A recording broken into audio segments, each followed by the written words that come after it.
Goeiedag.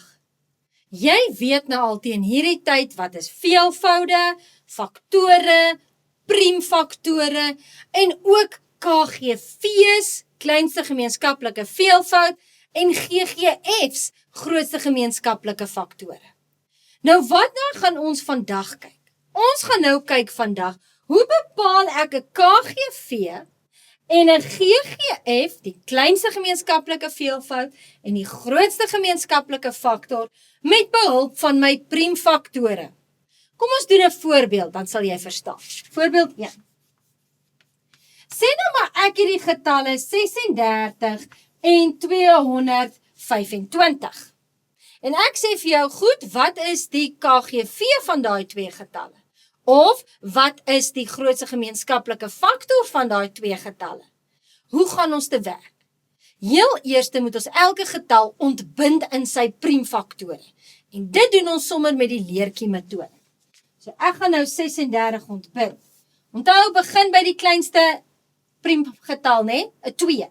Kan 2 in 36 ingaan? Ja, 2 gaan in 36 in 18 keer. Kan 2 in 18 ingaan? Ja, 2 gaan daar 9 keer. Hou aan met die 2 tot hy nie meer kan nie. Kan 2 in 9 ingaan? Nee. Dan gaan jy nou na jou volgende priemgetal toe, 'n 3. 3 gaan in 9 in 3 keer, 3 gaan in homself in 1 keer. En dan stop ons mos daar. So nou kan ons sê, ek kry 36, dit wil sê 2 kwadraat maal 3 kwadraat gee vir my 36. As ek 225 het, en ek moet hom ontbind in priemfaktore, hoe gaan ek dit doen? Begin met jou kleinste priemgetal. Kan 2 daarin gaan? Nee, is nie 'n ewige getal nie, hy kan nie. Kan 3 daarin gaan? Wat is nou weer die deelbaarheidsreël van 3? Tel jou syfertjies by mekaar. 2 plus 2 is 4, plus 5 is 9. En omdat 3 in 9 kan ingaan, sal 3 in 225 kan ingaan. So 3 gaan daarin. Nou moet jy 'n bietjie kortdeling nog kan doen, hè? Hy kan nie in 2 en 22, hy gaan 7 keer daarin, dan bly daar enetjie oor 15. 3 gaan in 15 in 5 keer. So 3 gaan in 225 in 75 keer.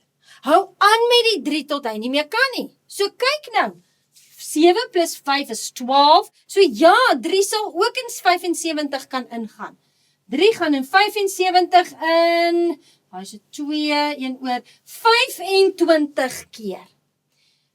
Kan 3 in 25 ingaan? Nee, dan gaan jy nou aan na jou volgende priemgetal toe, 'n 5. 5 kan in 25 ingaan 5 keer. En 5 gaan in homself in 1 keer.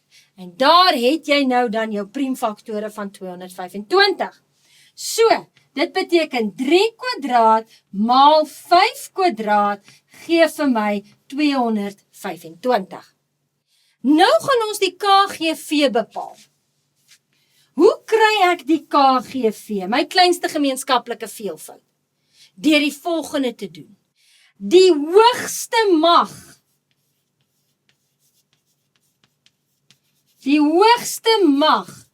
van elke priemfaktor. Wat beteken dit? Kom ons kyk. Elke priemfaktor, so ek het 'n priemfaktor 2, 3 en 5. En nou moet ek die hoogste mag van elkeen vat. So dit gaan wees 2, ek het daar kwadraat, hy is die enigste ene, maal met 3 kwadraat, so dit is 3 kwadraat, maal met, get dit 3, 5 kwadraat, en dan kry jy 'n antwoord. So 2 kwadraat is 4 maal 9 maal 25, 4 maal is 100, so is 900. So my KGV vir al 3 hierdie getalle is 900. Wat beteken dit? Dit beteken, as jy 36 en 25 se veelvoude gaan aanhou om te skryf, die eerste getal wat dieselfde gaan wees by beide van hulle is 900. Sjoe, is groot, né? Daarom hoef ons dit nie so te doen nie, maar gebruik ons hierdie manier. Nou kom ons kry ons GGF. Grootste gemeenskaplike faktor. Nou wat is die reël daar? Hier vat jy die laagste mag. Die laagste mag Okay? Van elke, hier is nou 'n belangrike ding, gemeenskaplike priemfaktor. Hy moet by almal voorkom, gemeenskaplike priemfaktor. So die laagste mag van elke gemeenskaplike een. So wat is gemeenskaplik? Die 3's. Hulle is gemeenskaplik. Die laagste mag, hierin is 'n eksponent 2, eksponent 2. So ja, toevallig werk dit nou so uit, dat die laagste mag is 3 kwadraat. So 3 kwadraat is my GGF, en 3 kwadraat is 9. Dit wil sê, 9 kan by elkeen voorkom. Daar is 'n 9 en daar is 'n 9. Kom ons kyk na nog 'n voorbeeldjie, en kyk of jy nou nog verstaan. Ek gaan vir jou 3 getalle gee. Dit is 30, 65, 845. Goed, en jy moet elke keer vir my die KGV bepaal en die grootste gemeenskaplike faktor. Begin met jou priemfaktore. Skryf dit as priemfaktore, so kom ons gebruik die leertjie metode. 30. 2 gaan in 30 in 15 keer, 3 gaan daar in 5 keer, 5 gaan daar in 1 keer. Ek hoop teen hierdie tyd kan jy nou al mooi die leertjie metode doen en sukkel jy nie meer. So dit beteken 2 maal 3 maal 5 is 30. Kom ons doen die 65. Kan 2 in 65 ingaan? Nee. 3, 6 plus 5 is 11. Nee, 5. Hy is my volgende priemgetal. 5 gaan daarin 13 keer. En hopelik besef jy nou soos wat jy dit geskryf het, dat 13 is ook 'n priemgetal. So dit sal nou die volgende wees. 13 gaan dan in homself in 1 keer. So ek kry 65, dit te sê 5 maal 13 is 65. Goed, die laaste een. Moenie nou skrik omdat dit 'n groot getal is nie.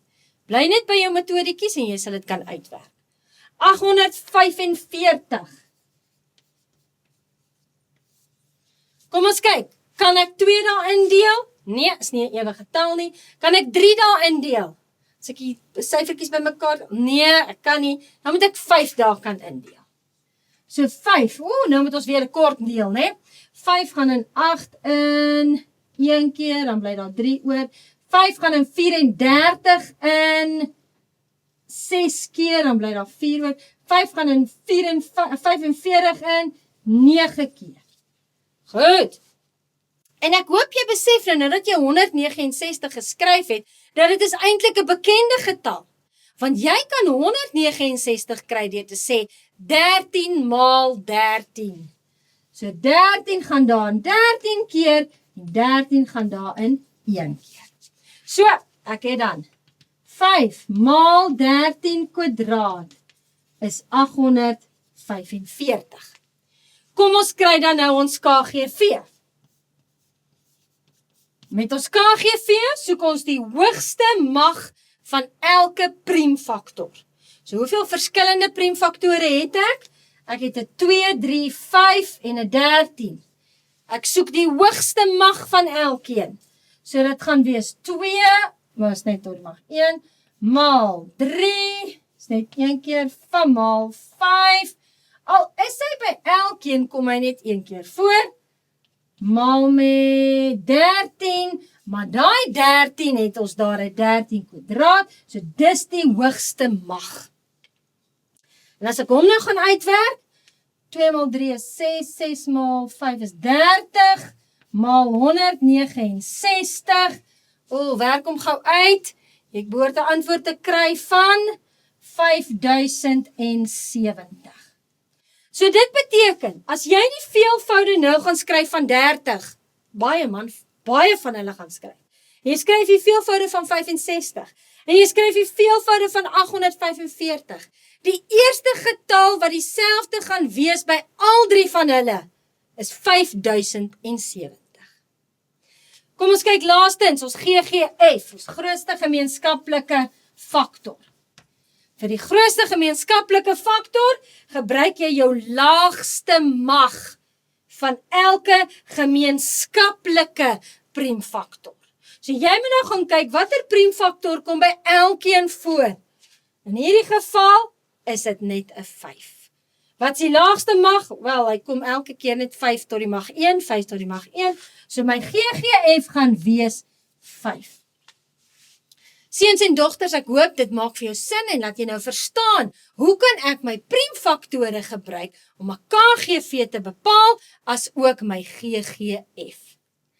Tot volgende keer. Totsiens.